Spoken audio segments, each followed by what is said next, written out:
తెలంగాణ పోలీసుల ముందు 37 మంది మావోయిస్టులు లొంగిపోవడం జరిగింది. రాష్ట్ర కమిటీ సభ్యులు అందులో ఇద్దరున్నారు. మిగతా వారంతా కూడా ఛత్తీస్‌గఢ్‌కి చెందిన మహిళలు, యువకులు ఎక్కువగా ఉన్నారు. అయితే వారు తీసుకొచ్చిన వాయిదాలను కూడా పోలీసులకి అప్పజెప్పడం జరిగింది.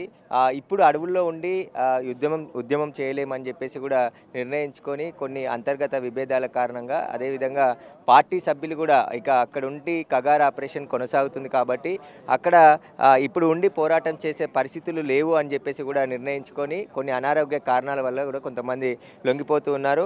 అంతేకాకుండా కేంద్ర కమిటీకి సంబంధించిన సభ్యులు కూడా పెద్ద స్థాయిలో లొంగిపోవడంతో ఇక మావోయిస్టులు కూడా ఒక్కొక్కరుగా పోలీసుల ముందు లొంగిపోతున్నారు. ఇటు మహారాష్ట్రలో, ఛత్తీస్గఢ్లో, ఇటు తెలంగాణలో కూడా ఇప్పటివరకు దాదాపు 400లకు పైగా మావోయిస్టులు ఈ సంవత్సరంలో పోలీసులు ఎదుట లొంగిపోవడం జరిగింది. అంతేకాకుండా దేవ్జీ ఎవరు అనేది కూడా తెలియదని చెప్పేసి ఇప్పుడు లొంగిపోయినటువంటి ఆజాద్ చెప్పడం జరిగింది. అంటే అంతర్గత విభేదాలు ఉన్నాయా, దేవ్జీ అనేది చాలా కీలకమైనటువంటి వ్యక్తి.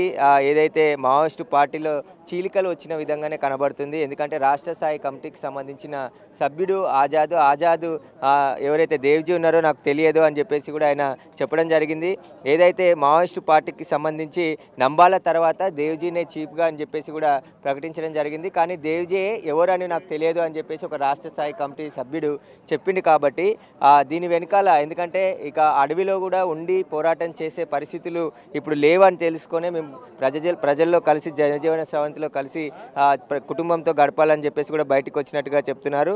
అయితే దేవ్జీని చీఫ్గా అంగీకరించట్లేదా కొంతమంది మావోయిస్టులు అనేది కూడా ఇప్పుడు ఆజాద్ మాటల్లో మనకి అర్థమవుతుంది. ఎందుకంటే ఆయనకు సంబంధించి ఏదైతే ఆయనను చీఫ్గా ప్రకటించిన తర్వాత దేవ్జీయే అసలు ఎవరో నాకు తెలియదు అని చెప్పేసి కూడా ఆయన మాటలను బట్టి చూస్తే ఖచ్చితంగా దేవ్జీ నాయకత్వాన్ని వీళ్ళు అంగీకరించట్లేదని కనబడుతుంది. ఎందుకంటే స్టేట్ కంపెనీలో మిగిలింది ఇంకా ఇద్దరేనా, దామోదర్ వెంకన్న కూడా త్వరలో లొంగిపోతామని చెప్పేసి కూడా చెప్పడం జరిగింది. కాబట్టి ఇప్పుడున్న పరిస్థితుల్లో పోరాడి సాధించేది ఏమీ లేదు కాబట్టి జనజీవ స్రవంతిలో ఒక్కొక్కరుగా కలుస్తున్నామని చెప్పేసి కూడా మావోయిస్టులు చెప్తున్నారు. అయితే ఇంకా దేవ్జీ కూడా తెలంగాణ పోలీసులకు టచ్లో ఉన్నారనే వార్తలు కొట్టిపారేయడం జరిగింది. వాళ్ళ కోసం ప్రయత్నం చేస్తున్నాము, జనజీవ స్రవంతిలో కలవడానికి మేము ప్రయత్నాలు అయితే చేస్తున్నాము. ఎవరైనా సరే రాజకీయ నాయకులు కావచ్చు, వాళ్ళకి తెలిసిన వ్యక్తుల ద్వారా కూడా పోలీసులు ఎదుట వచ్చి లొంగిపోవచ్చు అని చెప్పేసి కూడా చెప్పడం జరిగింది. కాబట్టి ఒక రాష్ట్ర స్థాయి నాయకుడు అయినటువంటి ఆజాద్ దేవ్జీ ఎవరు అనేది నాకు తెలియదు అని చెప్పేసి మీడియా మాట్లాడుతున్న సందర్భంగా చెప్పడం జరిగింది. కాబట్టి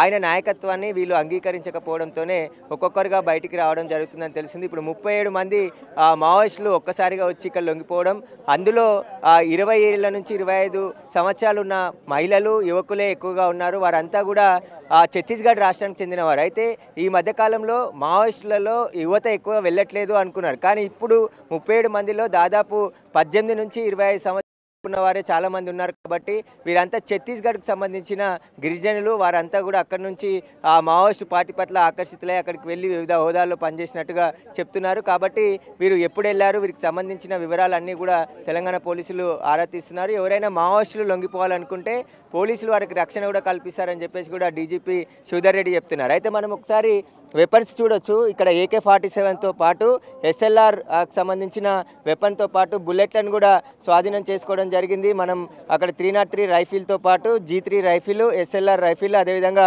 AK-47 వెపన్స్, అదేవిధంగా బుల్లెట్స్ కూడా పెద్ద ఎత్తున ఇక్కడ స్వాధీనం చేసుకోవడం జరిగింది. లైవ్ బుల్లెట్స్ అన్నీ కూడా పోలీసులకు వారు అప్పచెప్పడం జరిగింది. మొదటిసారి తెలంగాణ పోలీసుల ముందు ఆయుధాలతో వచ్చి మావోయిస్టులు లొంగిపోవడం జరిగింది.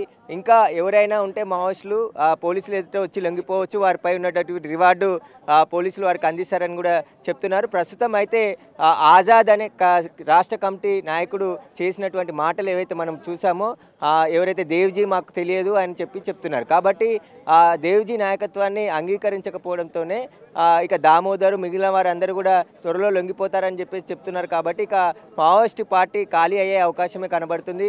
ఆపరేషన్ కగార్ మార్చి 2026 టార్గెట్గా పెట్టుకొని అడవులను జల్లెడపడుతున్నాయి కేంద్ర బలగాలు. ఆ ఆపరేషన్ కగార్కు భయపడే చాలామంది ప్రాణాలు కోల్పోతాం, ఇంకా అడవుల్లో ఉండి పోరాటం చేసేది ఏమీ లేదు, సాధించేది కూడా ఏమీ లేదు అని చెప్పేసి ప్రజల్లోకి వచ్చేసి జనజీవ స్రవంతిలో కలుస్తున్నట్టుగా తెలుస్తుంది. కెమెరామెన్ లక్ష్మీకాంత్తో సురేష్, బిగ్ టీవీ, హైదరాబాద్.